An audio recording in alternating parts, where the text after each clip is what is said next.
자, 안녕하세요. N번째 입시의 나병희입니다. 오늘은 그때도 예고를 해드렸지만 이제 제 제자들 이제 불러서 이러저러한 재수 생활에서 꼭 이제 여러분들이 좀 들었으면 하는 이런 이야기들을 함께 들어보는 시간을 갖기로 예고를 했었어요. 그래서 오늘 첫 번째 시간으로 홍희속 친구를 소개하겠습니다. 자, 자기소개 한번 부탁드려요. 네, 안녕하세요. 저는 강남 메가스터디에서 18년도에 공부를 했었던 홍이솝이라고 하고요. 성균관대학교 수학과 졸업해서 지금은 삼성생명의 상품 계리 직무로 입사하여 일을 하고 있습니다. 반갑습니다.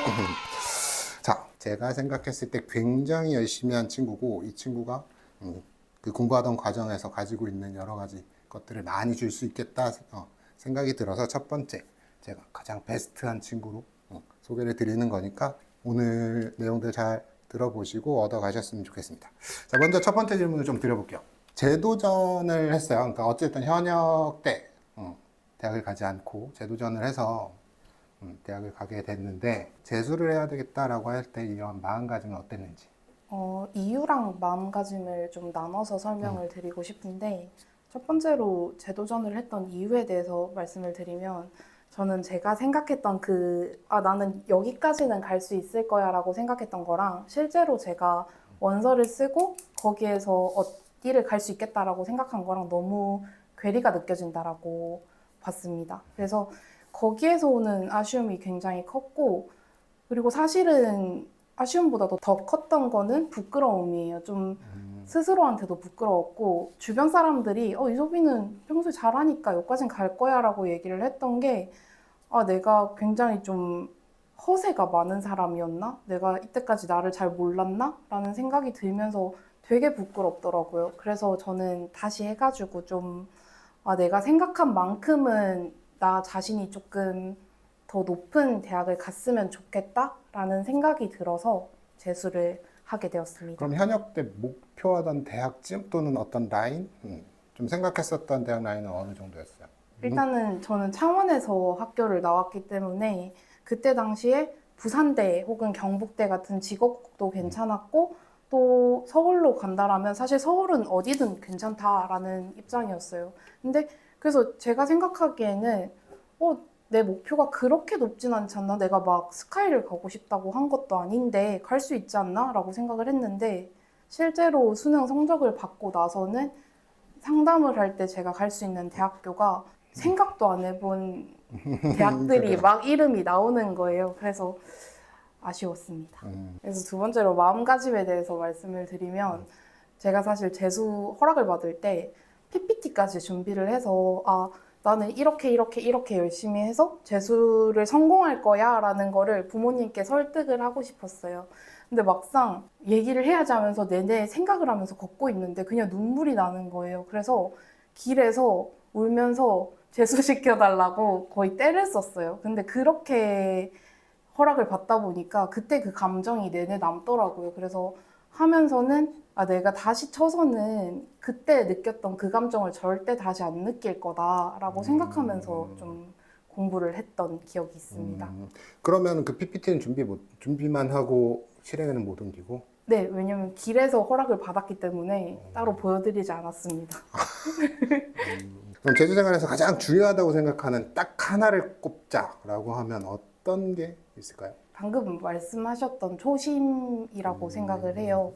사실 제가 느끼기에 초반에 딱 한 2, 3월에 학원이 개강을 하고 앉아 있으면 모두가 고요 속에 공부만 하고 있거든요. 근데 그게 조금씩 주변 사람들이랑 친해지고 또 학원에 적응을 하다 보면 점점 풀리게 되고, 내가 고3 때 이랬다 하는 마음에 안 드는 모습들이 재수 때도 다시 나오는 경우들이 많더라고요. 근데 처음을 끝까지 들고 가려고 하는 가장 중요하지 않았나라고 생각을 합니다. 자, 그럼 본인의 재수 과정에서 가장 중요한 건 초심이라고 생각한다라고 했는데 그럼 본인의 재수 과정에서 가장 후회되는 부분, 뭐 이런 것들이 혹시 있을까요? 네, 지금 생각 떠오르는 거는 저는 굉장히 좀 보여주기식 공부를 할 때가 있었어요. 그러니까 그냥 넘어가도 되는 건데 굳이 예쁘게 노트에 필기를 한다든지 오답노트도 아, 내가 여기에서 이런 게 문제였구나 느끼면 끝내도 사실 괜찮잖아요. 근데 굳이 예를 들어서 한 2번 선지면 5번 선지까지 예쁘게 필기를 하고 나서 그걸 또 보여드리러 갔어요. 오답노트 열심히 했다고. 근데 필기충으로 유명했다, 필기충으로. 맞아요. 그런 게 물론 도움이 안 되지 않았겠지만 그럼요. 생각해보면 비효율적이었다라고 생각을 맞죠. 하고 후회되는 점 중 하나입니다. 정말 근데 뭐 요 정도가 가장 후회되는 점이라고 하면 뭐 와, 훌륭한 학생이었네. 자, 고향이 부산이에요. 아까 잠깐 언급을 하긴 했지만 자, 서울 대치동까지 올라와서 재수학원을 선택했단 말이에요. 본인이 재수학원을 선택한 기준이 뭘까요? 일단 제가 생각하기에 그 당시에 저는 굉장히 가족이나 혹은 친구에 대한 의존도가 높았어요. 그래서 최대한 내가 새로운 공간에 가서 내가 의존하고 있는 것들에 대한 걸 끊어내고 정말 공부에만 집중을 하는 게 맞다라고 생각을 해서 대치동에 오게 됐고요. 그 중에서도 강남 메가스터디를 골랐던 이유는 큰 학원, 유명한 학원일수록 그 체계가 더 잘 잡혀 있을 거라고 생각을 했기 때문에 골랐습니다. 또 하나 아까 이것도 잠깐 언급이 됐긴 하지만 필기충 관련해서 네. 플래너를 굉장히 잘 썼어요. 제가 십수년간 학원에 있으면서 본 플래너 장인은 당신이 유일한 최고인 것 같아요. 사실 플래너를 그만큼 열심히 쓰고 플래너의 어떤 효과를 내가 봤을 거란 말이에요. 플래너의 장점, 어떤 플래너에 대한 효과나 또는 잘 쓸 수 있는, 효과적으로 쓸 수 있는 어떤 이런 팁이 좀 있을까요? 플래너를 써서 좋았던 점에 대해서 먼저 말씀을 드리면 되게 자기 객관화를 하기 좋은 일종의 물건이라고 생각을 해요. 단순히 그냥 저녁에 하원을 할 때 나 오늘 되게 열심히 했어 라든지 나 대충 한 8시간 정도 공부한 것 같아 라든지 그런 추측성이 아니라 나 오늘 몇 분 정도를 공부를 했고 그게 전날에 비해서 혹은 전주에 비해서 어느 정도 내가 오늘 할 수 있었구나 라는 거를 확인할 수 있는 지표가 되어서 내가 공부한 것에 대해서 객관적인 지표가 남아있는 거다라는 부분에서 장점이라고 생각하고요. 플래너 꿀팁으로 말씀을 드리면 제가 좀 다른 친구들에 비해서 달랐던 부분은 플래너를 쭉 적을 때 이걸 언제 할 거다라는 걸 저는 옆에 다 적어놨어요. 국어에서 요거는 오늘 아침에 무조건 끝낼 거고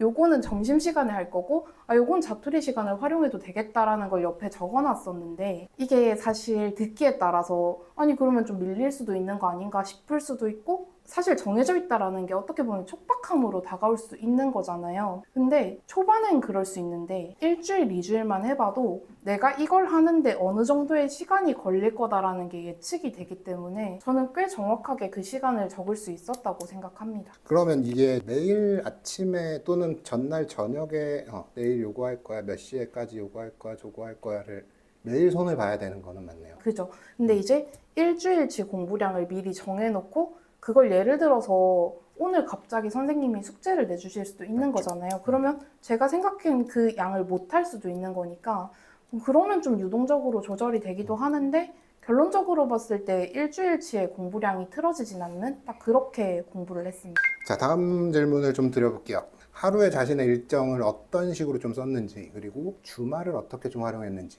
일단 하루 일정은 저는 목표가 있었어요. 키오스크에 출결 관리를 하는데 이제 하원을 하면 그게 이름이 찍히고 등원을 하면 또 이름이 찍히잖아요. 네. 저는 그 이름이 연결되고 싶었어요.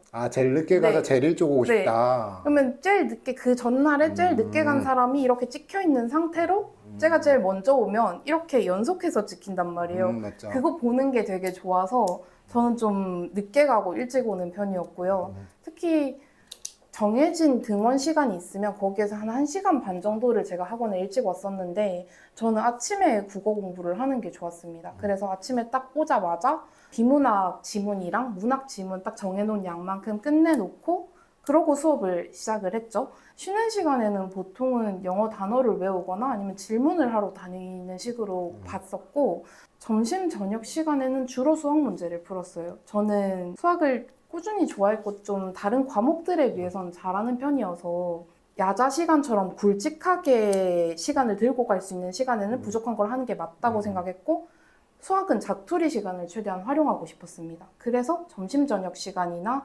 혹은 자습을 가끔 주실 때 수학을 주로 했고요. 4시쯤에 학원에서 제공을 하는 강의가 끝나면 이제 오후 자습이 있고 야자가 남아 있잖아요. 그러면 오후 자습 때 보통 영어 공부를 하고 야간 자율학습에서 과학을 인강을 듣거나 아니면 하루 중에 내가 필요했다라고 생각하는 그런 학습들이 있을 텐데 그거를 좀 채우는 식으로 공부를 하고 집에 갔습니다.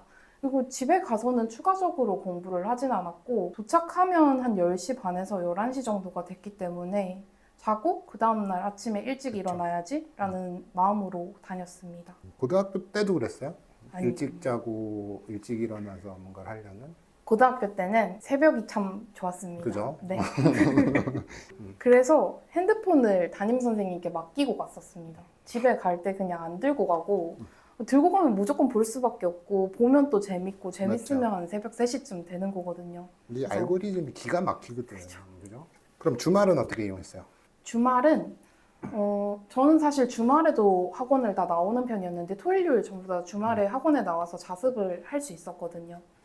그래도 좀 잠을 보충하는 느낌으로 토요일 오전은 빼고 오후에 학원에 가는 식으로 해서 웬만하면 학원에 나가서 그 주차에 부족했던 공부를 하는 식으로 좀 채웠고 주말은 자율이잖아요. 쭉 내가 공부만 하면 되니까 보통은 인강을 듣거나 아니면 주에 부족했던 거 하는 식으로만 보냈습니다. 어쨌든 계속 공부한 거네. 네, 근데 그죠? 아주 가끔 이제 쉰다라고 생각하고 뭐 내가 가고 싶은 대학교를 한번 산책 삼아 가본다든지 이거 포장 아니야, 포장? 아 진짜 갔습니다. 사실 주말도 이제 거의 대부분은 이제 공부에 좀 활용을 했다라고 하는데, 저는 이제 개인적으로 이제 아이들에게 지도할 때 보상이라는 개념을 꼭 이 쉼표라고 하는 걸 꼭 넣어야 한다라고 이야기를 하거든요. 근데 본인은 스스로에게 보상, 어떤 쉼표, 이것들을 고정적으로 좀 넣지는 않았어요? 네, 저는 좀 쉬는 게 무서웠던 것 같아요. 고기도 먹어본 놈이 맛을 안다 막 그런 것처럼 아 내가 한 번 쉬어서 그게 되게 즐겁고 나한테 큰 기쁨을 주는 일이 돼버리면 다음 주에 또 하고 싶고 다다음 주에 또 하고 싶고 그럴 것 같아서 웬만하면 안 했어요. 근데 그렇게 하면 지치기 마련인데, 사실 사람이 계속 똑같은 뭐 일정한 어떤 변화 없이 계속 하다 보면 지치고 지루하고 재미가 없어지거든. 그러려면 어떤 동력이 필요할 텐데, 그런 동력을 만들기 위해서 뭔가 다른 뭔가가 있진 않았는지. 저는 보통 선생님들께 놀러 갔죠. 학원에서 모든 걸 해결했던 학원에서 상담도 받고 학원에서 선생님들도 보고 친구들도 보고 이럴 수밖에 없었던 게 제가 그 집이 부산이다 보니까 서울에 사실 연고도 없고 아는 곳도 없어서 없겠구나. 혼자서 뭘 할 수 있는 게 많이 없었어요. 보시는 학생분들은 좀 괴리감 느껴지는 이야기들만 하는 것 같아서. 죄송합니다. 자, 다음 질문 할게요. 시기별로 학습한 좀 어떤 학습 방법 또는 과목별로 꼭 어떤 이러한 컨텐츠는 제가 했을 때 굉장히 유용했어요. 요 시기쯤에 뭐 기출을 보는 게 좀 좋은 것 같아요. 그리고 기출을 볼 때는 이렇게 좀 보는 게 좋을 것 같아요 하는 어떤 팁이 좀 있을까요? 전 사실 시기별 학습은 개별적으로 그 등급대에 따라서 굉장히 달라질 수 있는 부분이라고 생각을 하긴 해요. 근데 그래도 보편적으로 얘기를 해보자면 좀 그 평가원 모의고사가 시행되기 전에 그래도 개념이나 뭐 여러 기출들에 대한 분석은 최대한 되어 있는 게 좋지 않을까라고 생각을 하고 만약에 그게 6월 모의고사나 9월 모의고사에 못했더라도 그거는 절대 스킵할 수 없는 거라고 생각을 하거든요.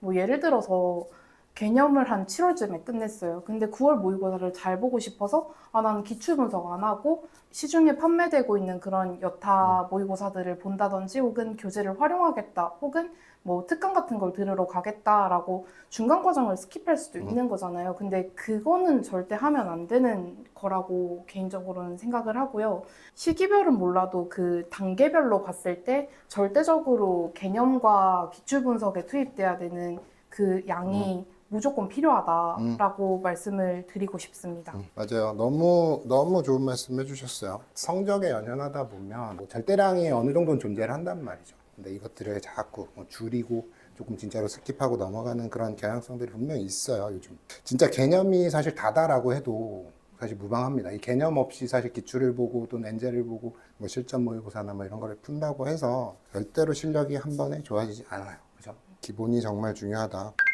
꽤 오랜 기간이에요. 1월, 2월부터 시작해서 거의 한 9개월 또는 그 이상을 이제 공부했었단 말이에요. 그죠? 장기 레이스다 보니 좀 슬럼프나 조금 힘든 시기 당연히 왔을 것 같은데 어떻게 좀 극복하는 방법이 있었는지. 슬럼프가 안 오진 않았잖아. 안 오진 않았죠. 꾸준히 왔어요. 사실 특정 시기에 크게 왔다기보다는 드문드문 불안해지는 순간들도 있고 그 불안함 때문에 어차피 내가 지금 이렇게 공부를 해봐야 결과적으로 안 바뀔 것 같은데 내가 지금 공부를 하는 게 맞나? 라는 생각이 들 때도 분명 있죠. 그게 성적의 정체에서 오는 게 제일 큰가요? 아, 그죠. 제가 생각했던 그 목표치가 분명히 있을 거잖아요, 시험마다. 근데 그게 안 나왔을 때 좀 많이 좌절하게 되는 부분이 있기는 해요. 근데 지금 돌이켜 생각하면 저는 슬럼프를 극복하지는 못했다라고 생각을 하거든요.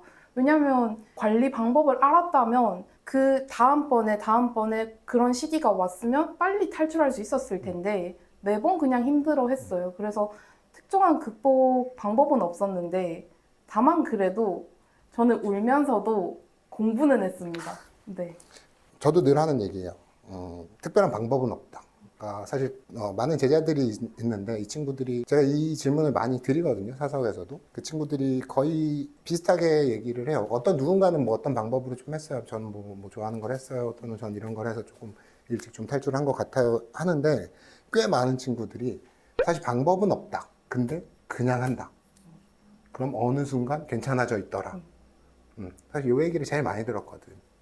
소비 씨도 비슷한. 네. 그냥 뭐 하다 보면 괜찮아지겠지라는 마음이 제일 큰 것 같아요. 그것만 생각을 해도 충분하지 않을까. 자, 수능 제도전 과정이 본인의 인생에 있어서 수능 제도전에서 어쨌든 대학에 갔어요. 그러니까 이 부분에서 나는 어쨌든 지식으로의 좀 성장도 있었을 거고 학력으로의 성장도 분명히 있어요. 그죠? 그러면 이 어떤 지식이나 학력적인 부분을 제외하고 그 이외에 또 얻은 거는 뭐 있을까요? 고난과 역경을 겪어서 얻게 되는 그 성취가 얼마나 귀중한 건지를 알게 됩니다. 저는 매번 생각하는 게 만약 제가 정말 운이 좋아서 고등학교 때 그냥 제가 원하는 대학교에 갔다라고 생각을 하면 굉장히 다르게 대학 그죠. 생활을 보냈을 것 같거든요. 근데 진짜 열심히 해서 내가 이 대학을 누구보다 힘들게 들어왔다라는 마음 때문에 막상 대학에 왔을 때 이 시간들이 너무 소중한 거예요. 막 열심히 해야 될 것 같고. 라기에는 학점이 막 엄청 좋진 않은데 근데 그래도 대학을 조금 더 열심히 다닐 수 있었다라고 맞아요. 생각합니다. 사실 그렇게 열심히 살아본 경험, 그러니까 대학을 가기 위해서 재수 생활을 겪으면서의 그 기간, 어떤 강도, 이만큼 열심히 살아본 강도와 그 이후에, 그러니까 대학교 1학년 때부터 지금까지 살아왔을 때, 그거보다 더 세게 열심히 살았던 기간 있어요? 아니요, 그런 경우는 없었죠. 사실 수능 준비가 제 인생에 있어서 제일 길게 치열하지 않았나라고 생각합니다. 그럼 이거보다 좀 단기간에 치열하게 산 기억은 있기는 해요? 아, 드문드문 있죠. 네. 그래요. 드문드문 치열하게 살았던 이 기억도 사실 재수라고 하는 이 과정에서 오는 어떤 밑거름이 더 치열하게 만들 수 있지 않았을까? 당연히 그렇고 약간 그런 거예요. 딱 제가 열심히 해서 어떤 성과를 얻어본 그때의 기억이 있으니까 뭔가 지금 생각하기에 저게 되게 높아 보이고 못할 것 같다라고 생각되는 것들이 있잖아요. 근데 하면 된다 하고 하게 되는 좀 그런 게 있기도 하고 계리사 공부도 좀 그렇게 하지 않았나라고 생각을 합니다. 재수학원에서의 경험들은 어주 조금 정리를 해보고, 자, 최근 대학에서 무전공 모집을 좀 확대하고 있어요. 계열 모집으로 들어가서 공부를 해보고 대학 생활을 하고 졸업을 하고 하던 과정에서 이 계열 모집의 이런 무전공 관련한 좀 장점 이런 게 있을까요? 장점은 들어보고 결정할 수 있다는 게 제일 커요. 그냥 학교 생활을 해보고 내가 예를 들어서 제가 진짜로 미적분학을 들어보고 막 뭐 해석학을 들어보고 선형대 수학을 들어봤더니 아, 나는 수학과에 실제로도 정말 잘 맞겠다. 대학에서 가르쳐 주시는 그런 수학에 대한 지식들도 내가 얻고자 하는 게 맞구나라는 확신을 좀 가지고 진학을 할 수 있다는 점에서 학과 선택에 후회가 덜하지 않을까라고 생각을 하고, 또 단점으로 그래도 하나 말씀을 드리면, 아무래도 1학년 때 무전공이면 학과에 대한 결속력이 좀 사라지는 것 같기는 해요. 왜냐면 처음에 인간관계를 확장할 때에는 좀 무전공으로 거기에서 학교에서 만들어주는 그런 조 친구들이랑 친해지는데, 그 조 친구들이 다 다른 그쵸. 학과를 가버리니까 좀 저희 학교만 봐도 1학년 때 친구들이랑 친한 친구도 있고, 학과 생활 하면서 학과 친구들이랑 친한 경우도 있고, 동아리 친구들이랑 친한 경우도 있고 해서 처음부터 학과로 들어가는 학교들에 비해서 그 결속력이 좀 줄어들지 않을까라고 생각합니다. 수학과로 졸업을 했어요. 수학과가 인기가 높나요? 자연과학 계열에서? 제가 갈 당시에는 그 자연과학 계열에서 갈 수 있는 학과가 총 한 7, 8개 정도 있었는데, 그 중에서 유일하게 학점 커트가 있었던 게 화학과랑 수학과랑 용합생명과학과였던 걸로 지금 기억합니다. 생명본일 거예요. 여튼. 네, 그래서 어느 정도는 인기 있는 학과였다라고 말씀드릴 수 있습니다. 그래요. 그러니까 1순위였나요? 네, 수학과 가야지라고? 저는 수학 때문에 이과를 왔고 나머지 과목들은 전부 다 문과 과목을 좋아했어요. 국어나 사회나. 그래서 사실 자연과학 계열로 들어갔지만 저는 들어갈 때부터 나는 수학과 가야지라고 완전 확고하게 정해놓고 간 사람이었습니다. 사실 수학과라고 하면 순수과학이란 말이에요. 그죠? 그러면 이 수학과를 졸업하게 되면 그 이후의 진로들에 대해서도 좀 궁금해요. 그러니까 궁금하신 분들도 많을 거예요. 수학과 가서 뭐 하지? 뭐 교직에서 수학 선생님 정도 생각이 딱 드는데, 친구들이나 후배들이나 또는 선배들 보통 어떤 진로로 빠지는지. 이제 본인은 일단 계리사예요. 네, 사실 되게 다양해요. 왜냐하면 수학은 말씀하신 것처럼 기초학문이다 보니까 그 말을 좀 장점으로 돌려서 얘기를 해보면 어디에 갖다 붙여도 좀 시너지를 낼 수 있는 학과라고 생각을 하거든요. 그래서 친구들 같은 경우에도 뭐 말씀해주신 것처럼 교직 이수를 하는 경우도 있고, 혹은 공부를 더 하겠다고 대학원을 진학하는 경우도 있는데, 그 이외로 보자면 경제학과랑 복수 전공해서 금융 쪽으로 간다든지, 혹은 소프트웨어 학과에 복수 전공을 해서 수학과 그 코딩이라는 걸 접목시키는 경우도 있고, 또 전자전기 공학부랑 복전을 하는 경우도 굉장히 많은 걸로 알고 있습니다. 여기저기에 잘 융화될 수 있는. 맞죠? 그러면 굳이 점수 많이 맞아서 전자전기 소프트웨어 갈 필요 없네. 자연과학 계열로 들어가서 복전하면 되니까. 사실 그 성대 복전 이중전공 다전공제도 잘 되어 있잖아요. 맞아요. 그래서 논란이 좀 있기는 했어요. 왜냐면 실제로 그냥 전자전기로 간 친구들이랑, 그리고 뭐 타 학과에서 복수 전공을 한 친구랑 그 수강 신청 경쟁을 해야 되다 보니까 내가 원전공인데 내가 못 듣는 상황이 생겨서 문제가 있다라는 경우가 있었죠. 근데 지금은 바뀐 걸로 알고 있습니다. 그래요? 좀 뭐 강의를 분리한다 했나? 그렇게도 들었어요. 자, 다음 질문 드릴게요. 자, 작년에 계리사 시험 합격했어요. 그래서 이거 합격했다고 저랑도 아주 뛸 듯이 기뻐하면서 통화한 기억이 있는데, 일단 계리사가 뭐예요?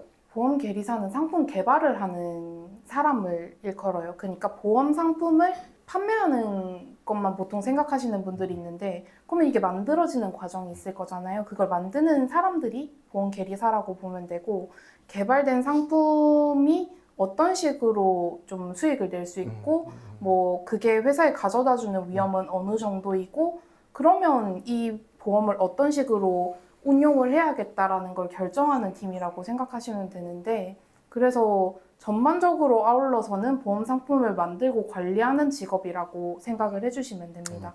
혹시 연봉이 궁금하거든요. 계리사. 그러니까 사실 생소하니까 사실 회계사, 뭐 CPA 뭐 이런 직업, 그리고 뭐 사실 조금은 더 대중화되어 있는데 듣기도 더 많이 들어봤고, 근데 계리사의 어떤 연봉 체계나 뭐 이런 것들이 사실 궁금하긴 해요. 궁금하실 거고. 대충 뭐 어느 정도 곤란한가요? 말씀을 드리면 네. 보통 그래도 여러 산업 분야 중에서 금융권이 좀 돈을 많이 받는 축에 속하잖아요. 그 중에서도 보험사는 돈을 좀 많이 주는 편이긴 하고, 거기에 메인이 계리사다 보니까 연봉이 생각하시는 것보다 높을 수도 있어요. 보험회사를 어디에 취업하냐에 따라서 그 보험회사에서 책정하는 초기 임금으로 연봉이 결정된다라고 보면 되고, 거기에 부가적으로 계리사, 최종 계리사를 합격을 하면 수당이 더 추가로 나오는 형태입니다. 근데 이게 계리사도 취업하는 게 꼭 보험회사만 있는 게 아니라 계리법인도 있고 또 간혹 적지만 은행 같은 곳에도 취업을 하거든요. 그래서 연봉 스펙트럼이 상당히 넓다라고 말씀을 드릴 수 있습니다.